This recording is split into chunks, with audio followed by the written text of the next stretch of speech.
Pro wrestling business के अंदर ऐसे बहुत सारे रेसलर्स हैं जिन्हें बेस्ट टैग टीम बोला जाता है, बट रेसलिंग बिजनेस के बेस्ट टैग टीम को लेकर अब रोमन रेंस का मेजर स्टेटमेंट आ रहा है। डब्ल्यूडब्ल्यूई के एक लेजेंडरी सुपरस्टार को रिक फ्लेयर ने बेस्ट रेसलर कॉल आउट कर दिया है। डब्ल्यूडब्ल्यूई के रेसलमेनिया के टिकट सेल को लेकर लेटेस्ट नंबर सामने आ चुके हैं, तो वहीं समर स्लैम के टिकट प्राइजेज को लेकर डब्ल्यूडब्ल्यूई ने मेजर चेंज कर दिया है। तो गाइस चलिए बिना किसी देरी के शुरू करते हैं इस वीडियो को, और सबसे पहले बात करेंगे ट्राइबल चीफ रोमन रेंस की। गाइस जहां पर इस हफ्ते रोमन रेंस के लेटेस्ट इंटरव्यू के अंदर रोमन रेंस ने डब्ल्यूडब्ल्यूई के करंट एनवायरनमेंट को लेकर बात की, जहां पर रोमन रेंस से जब ये पूछा गया कि रेसलिंग बिजनेस के अंदर वो कौन से टैग टीम रेसलर हैं जिन्हें यहां पर Roman Reigns best tag team मानते हैं, तो रोमन रेंस जवाब देकर ये कहते हैं कि रेसलिंग बिजनेस के अंदर ऐसे काफ़ी सारे लेजेंडरी टीम रहे गए जिन्हें यहां पर फैंस बेस्ट टैग टीम मानते हैं, बट मैचेज के मामले में अगर यहां पर रोमन रेंस किसी टैग टीम को बेस्ट टैग टीम बोलेंगे तो वो और कोई नहीं बल्कि उनके कजिन ब्रदर उसूज होने वाले हैं। और रोमन रेंस ये बिलीव करते हैं कि रेसलिंग बिजनेस में दुनिया की किसी भी कंपनी के किसी भी टैग टीम के मुकाबले उसो यहां पर all time greatest tag team है, और उसो यहां पर जिस लेवल पर रेसल करते हैं रोमन रेंस ने और किसी भी टैग टीम को उस लेवल पर रेसल करते नहीं देखा है। और डेफिनेटली लोग ये बोल सकते हैं कि उसोज के रोमन रेंस के कजिन होने की वजह से वो यहां पर उनके कजिन्स को बेस्ट टैग टीम बोल रहे गए, बट अगर यहां पर उसोज रोमन रेंस के कजिन नहीं भी होते तब भी यहां पर रोमन रेंस उसोज का नाम लेने वाले हैं, क्योंकि रोमन रेंस ये ट्रूली बिलीव करते हैं कि रेसलिंग बिजनेस के अंदर कोई भी टैग टीम रिंग के अंदर उसोज के लेवल पर परफॉर्म नहीं कर सकती है। वाला आप यहां पर रोमन रेंस की बातों से एग्री करते हो या नहीं, आप लोग मुझे कमेंट करके बताएंगे। बट गाइज जहां तक बात रही रोमन रेंस की, तो गाइज यहीं रोमन रेंस के इसी इंटरव्यू के अंदर रोमन रेंस ने डब्ल्यूडब्ल्यूई में उनकी पॉसिबल रिटायरमेंट और हॉलीवुड में परमानेंट मूव को लेकर बात की, जहां पर रोमन रेंस से यह पूछा गया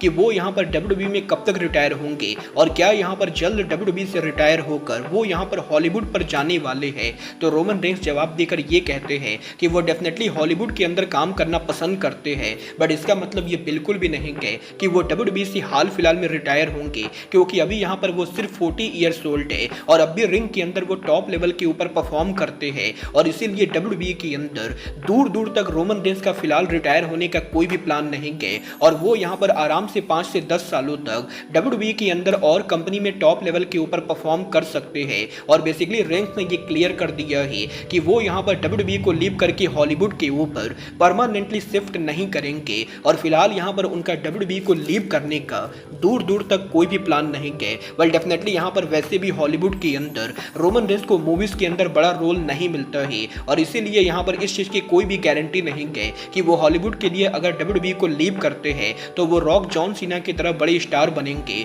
और हो सकता है रोमन रेंस का डब्ल्यूडब्ल्यूई को हॉलीवुड के लिए लीव करना उनके करियर पर भारी पड़े और वो रेसलिंग से भी खत्म हो जाए और हॉलीवुड में भी उनको कोई ना पूछे। इसीलिए रोमन रेंस का डब्ल्यूडब्ल्यूई पर रहना लॉन्ग टर्म के लिए उनके करियर के लिए ज़्यादा रेलेवेंट होगा। बट गाइस चलिए फिलहाल आगे बढ़ते और बात करते हैं डब्ल्यूडब्ल्यूई के 2 time hall of famer the nature boy Ric Flair की। वेल बात करें अगर यहाँ पर रिक फ्लेयर की, तो गाइस इस हफ्ते रिक फ्लेयर के लेटेस्ट इंटरव्यू के अंदर रिक फ्लेयर ने डब्ल्यूडब्ल्यूई के अंदर बेस्ट रेसलर को लेकर बात की, जहाँ पर रिक फ्लेयर का ये कहना है कि वो ये बिलीव करते हैं कि डब्ल्यूडब्ल्यूई का जो रेसलर किसी भी एरा के अंदर डब्ल्यूडब्ल्यूई का ऑल टाइम बेस्ट रेसलर है वो और कोई नहीं बल्कि वाइपर रेंडी ऑटम है। और रिक फ्लेयर ये बिलीव करते हैं कि रेंडी ऑटम के पास हर वो चीज है जो किसी भी रेसलर को यहाँ पर होनी चाहिए, और रेंडी ऑटम यहाँ पर फिजिकली और लुक वाइज भी डब्ल्यूडब्ल्यूई के और किसी भी रेसलर के मुकाबले सबसे ज्यादा बेटर रेसलर लगते हैं। और रेंडी ऑटम डब्ल्यूडब्ल्यूई के वो रेसलर है जिनके मल्टीपल बैड इंजरीज के बाद भी जब भी वो कंपनी पर वापस आते हैं तो उनकी फिजिक पहले के मुकाबले बेटर होती है।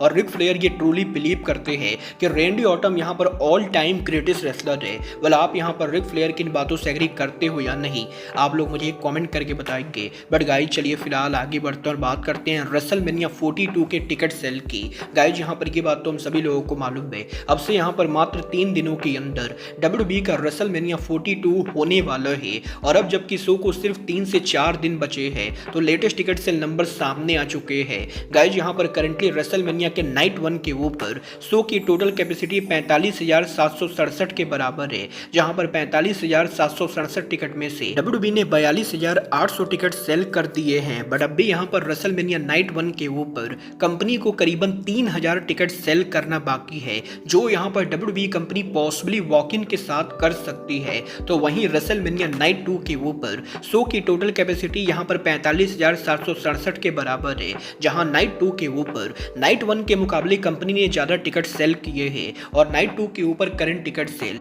करीबन 43,400 के बराबर है और नाइट 2 के ऊपर कंपनी को करीबन यहाँ पर 2200 और टिकट सेल करना बाकी है, जो यहाँ पर WWE कंपनी आराम से करने वाली है। और टोटल रेसलमेनिया नाइट 1 और नाइट 2 को मिलाकर कंपनी को करीबन 5,500 और टिकट सेल करने हैं, जो WWE आराम से अगले 3 दिनों के अंदर करेगी। और देखना दिलचस्प होगा कि क्या यहाँ पर लास्ट मिनट के ऊपर रेसलमेनिया के कैपेसिटी को और बढ़ाया जाता है या नहीं, क्योंकि अगर यहाँ पर कंपनी दोनों दिनों को मिलाकर 90,000 टिकट सेल भी कर देती है, तब भी यहाँ पर एलिजाइंट स्टेडियम ऑलमोस्ट 40% एम्प्टी होने वाला है। और अगर यहाँ पर WWE सेट डिजाइन बड़ा नहीं बनाती है तो डेफिनेटली अरीना यहाँ पर काफी ज्यादा एम्प्टी लगेगा, जो यहाँ पर पिछले कुछ सालों के किसी भी रेसलमेनिया के मुकाबले सबसे ज्यादा एम्प्टी लगने वाला है। वेल डेफिनेटली यहाँ पर जिस तरीके से TKO ने रेसलमेनिया के टिकट प्राइस को रेज किया है और TKO के WWE को बाय करने के बाद जिस तरीके से WWE टिकट प्राइजेस को रेज कर रहे गए, WWE की सोच के ऊपर क्राउड का कम आना पूरी तरह से जस्टिफाइड है।